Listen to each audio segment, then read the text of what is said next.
El botiquín más poderoso jamás creado por la humanidad lleva siglos escondido, a plena vista, y casi nadie se ha dado cuenta. Está en el libro más leído del planeta, el mismo que millones abren cada día buscando consuelo, fe o respuestas. Pero entre versículos, parábolas y oraciones, hay algo que pocos han sabido ver. Un manual silencioso de medicina vegetal, un registro detallado de plantas que sanaron heridas, calmaron dolores, salvaron reyes y sostuvieron pueblos enteros durante miles de años. No hablo de superstición, no hablo de ritos vacíos, hablo de remedios reales, comprobados generación tras generación, que hoy los laboratorios más avanzados están confirmando uno tras otro. Y aquí viene lo que va a detenerte en seco. Muchas de estas plantas no son exóticas, no están perdidas. No hay que viajar a tierras lejanas para encontrarlas. Algunas están en tu cocina ahora mismo. Otras crecen en tu jardín sin que sospeches lo que tienes delante. Y al menos una, la que dejaré para el final, tiene cientos de estudios clínicos detrás que están poniendo nerviosas a las grandes farmacéuticas. Hoy vamos a recorrer 7 plantas bíblicas con propiedades curativas reales. Plantas en las que confiaron durante milenios antes de que existiera la ciencia para entenderlas. Plantas que ahora la investigación moderna está validando. Iremos de lo sorprendente a lo verdaderamente impactante. Y créeme, la última no aparece una o dos veces en las Escrituras. Aparece cientos de veces, desde el primer libro hasta el último. Y lo que cardiólogos y oncólogos están descubriendo sobre ella va a cambiarte la mirada para siempre. Si eres nuevo por aquí, bienvenido. Aquí unimos sabiduría antigua con conocimiento práctico de hoy. Friends, suscríbanse y dejen su like. Eso ayuda muchísimo a que más personas descubran este viaje. Y dime en los comentarios qué planta te ha sorprendido más al final del video. Leo cada uno. Empezamos. Comenzamos con una planta que probablemente esté ahora mismo en un frasco pequeño dentro de tu alacena, sin que sospeches que estás mirando una de las sustancias más sagradas y más valiosas del mundo antiguo, la canela. En Éxodo, capítulo 30, encontramos algo asombroso. Dios le ordena a Moisés preparar el aceite santo de la unción, y entre los pocos ingredientes elegidos para esa fórmula sagrada aparece la canela. Detente un momento a pensar en eso.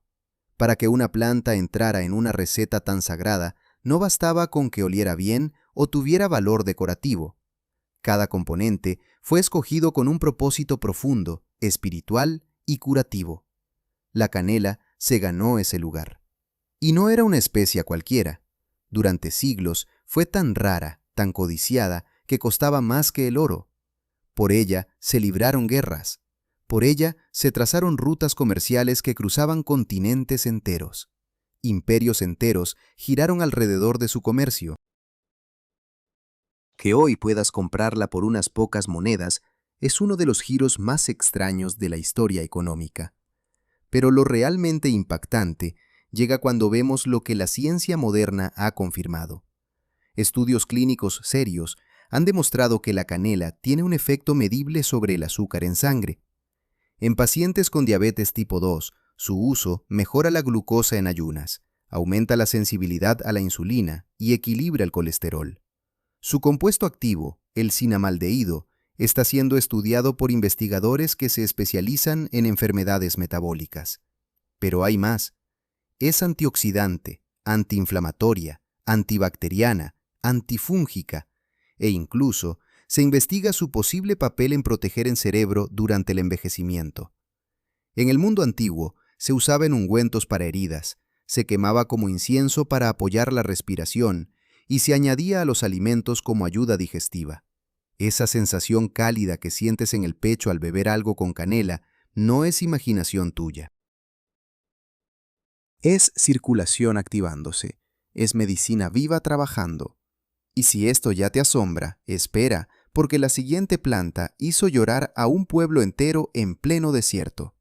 Un pueblo entero, hambriento, agotado, caminando por un desierto que no parecía tener fin, lloró en voz alta no por pan, no por carne, sino por una verdura que hoy nadie miraría 2 veces en el supermercado: la cebolla. En el libro de Números, capítulo 11, los israelitas recuerdan con dolor las cebollas de Egipto, y ese detalle, casi escondido entre tantas páginas, dice mucho más de lo que parece, porque ellos no estaban añorando un sabor, estaban añorando algo que sus cuerpos sabían que necesitaban. En Egipto, los obreros que levantaron las pirámides recibían cebollas como parte de su ración diaria. Los médicos del faraón habían observado durante generaciones que la cebolla daba fuerza, ayudaba a combatir infecciones y mantenía a los trabajadores en pie bajo condiciones brutales. No era folclore. Era observación pura, repetida una y otra vez hasta convertirse en certeza. Y la ciencia moderna, con todos sus instrumentos sofisticados, ha confirmado lo que aquellos hombres ya sabían sin microscopios. La cebolla concentra quercetina, uno de los antioxidantes más estudiados del mundo. Tiene compuestos de azufre muy parecidos a los del ajo. Es antibacteriana, es antiinflamatoria. Estudios clínicos la asocian con menor riesgo de varios tipos de cáncer, mejor densidad ósea, mejor salud cardiovascular y reducción medible de marcadores inflamatorios. Las viejas tradiciones de poner cebolla cortada en el pecho de un enfermo con tos no eran tonterías de abuelas. Era medicina práctica, funcionando en silencio. La aplicaban sobre heridas, la consumían a diario para sostener el sistema inmune, y la incluían como prevención cotidiana mucho antes de que existiera la palabra prevención. Hoy es tan barata, tan común, que hemos olvidado mirarla con respeto. Pero los israelitas que la nombraron entre lágrimas en pleno desierto no estaban siendo caprichosos. Estaban recordando una medicina que perdieron. Y si esto te impacta, lo siguiente va a estremecerte, porque vamos a hablar de un fruto que sanó a un rey moribundo cuando ningún remedio parecía funcionar. Hay una historia en el segundo libro de Reyes que rompe por completo la idea de que la Biblia solo habla de milagros abstractos. Es una receta médica, concreta, específica, y termina con un rey vivo cuando ya todos lo daban por perdido. El rey Ezequías está agonizando. Una infección terrible, descrita como un forúnculo enorme, lo está consumiendo. Su cuerpo se apaga. Sus sirvientes lloran en silencio. El profeta Isaías entra en la habitación y lo que dice no es una oración vaga ni un consuelo poético. Da una instrucción práctica, casi quirúrgica. Tomen una torta de higos, dice. Aplíquenla sobre la herida. Lo hacen exactamente como se les indicó. Y el rey vive. No es una metáfora. No es un símbolo. Es una intervención médica registrada en las Escrituras y presentada como algo que simplemente funcionó. Y aquí es donde la ciencia moderna nos hace levantar las cejas. El higo, conocido como Ficus carica, contiene una enzima llamada ficina, junto a una mezcla de compuestos bioactivos con propiedades antimicrobianas y antiinflamatorias reales. El látex blanco que aparece cuando partes un higo fresco actúa contra ciertas bacterias y hongos en estudios de laboratorio. Y las cataplasmas de higo, aplicadas sobre forúnculos, abscesos y heridas inflamadas, aparecen registradas en tradiciones egipcias, romanas y mesopotámicas. Pueblos que nunca se conocieron entre sí llegaron, por separado, a la misma conclusión. El higo cura, pero su poder no termina ahí. Es una de las frutas más ricas en fibra, ayuda al sistema digestivo, regula el azúcar en sangre, aporta calcio, potasio y antioxidantes en cantidades que muchas frutas modernas envidian. Lo más asombroso es que sigue creciendo en patios y huertos comunes en muchos países, esperando ser recordado. La misma fruta que salvó a un rey hace miles de años está al alcance de cualquiera. Y todavía no hemos llegado a la planta más impactante, esa que los magos eligieron entregar al niño de Belén por una razón que casi nadie entiende. 3 hombres extraños viajaron durante meses por el desierto, cargando regalos que pesaban como tesoros de imperio, y lo que entregaron a un recién nacido en un pesebre humilde no fue elegido por su belleza, sino por algo mucho más perturbador. Eran medicina. En el Evangelio de Mateo, capítulo 2, los magos entregan 3 ofrendas: oro, mirra e incienso. Desde la infancia nos enseñaron que eran regalos dignos de un rey, pero casi nadie se hace la pregunta más honesta: ¿por qué exactamente esos 3 y no granos, telas, ganado o monedas? La respuesta incomoda a muchos. En el mundo antiguo, el incienso no era un perfume bonito. Era una medicina extraordinariamente costosa y extraordinariamente eficaz.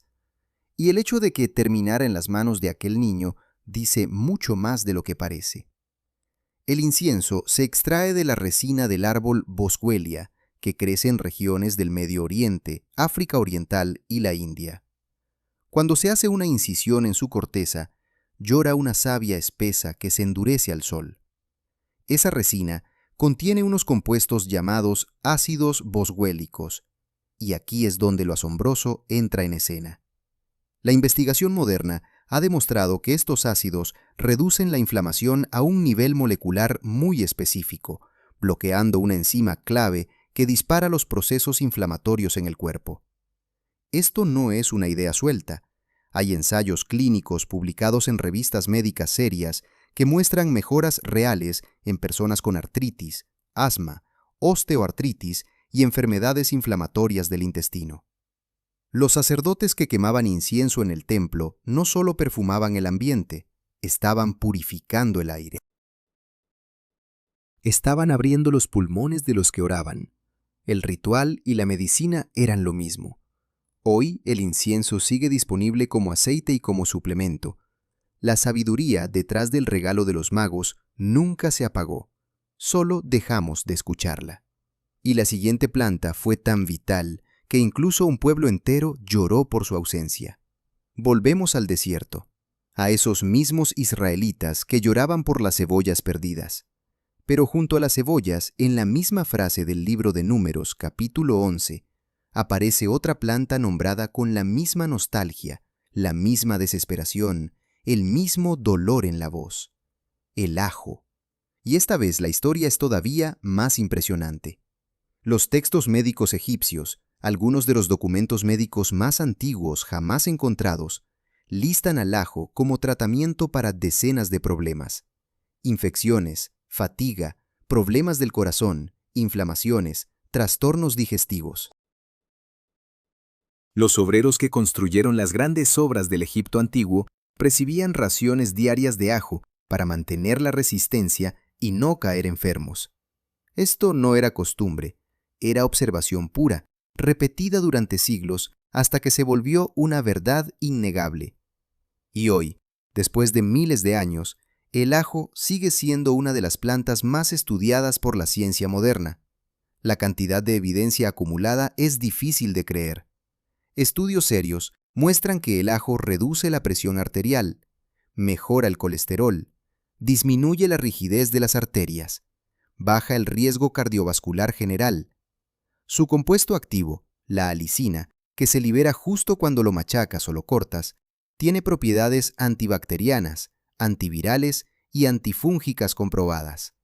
En algunos estudios se ha mostrado eficaz incluso contra cepas resistentes a los antibióticos. Eso es enorme. Por eso, muchos cardiólogos modernos, formados completamente en medicina convencional, hoy recomiendan ajo a sus pacientes sin sonrojarse. Lo más curioso es que el ajo nunca se perdió. Siempre estuvo en las cocinas del mundo. Lo que se perdió fue la conciencia de su poder. Los israelitas no lloraron por su sabor, lloraron porque sus cuerpos sabían lo que estaban dejando atrás. Crudo, machacado, dejado reposar unos minutos antes de comerlo, así libera todo su potencial. Y todavía nos falta una planta más, una que define cada página de las Escrituras, desde el Arca de Noé hasta la noche más oscura antes de la cruz.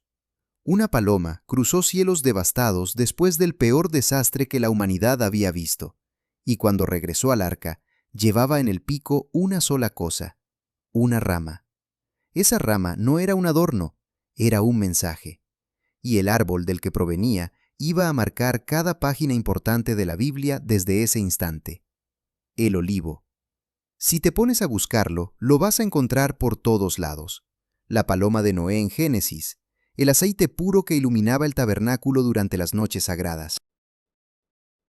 Los reyes y sacerdotes ungidos con su aceite antes de tomar el poder.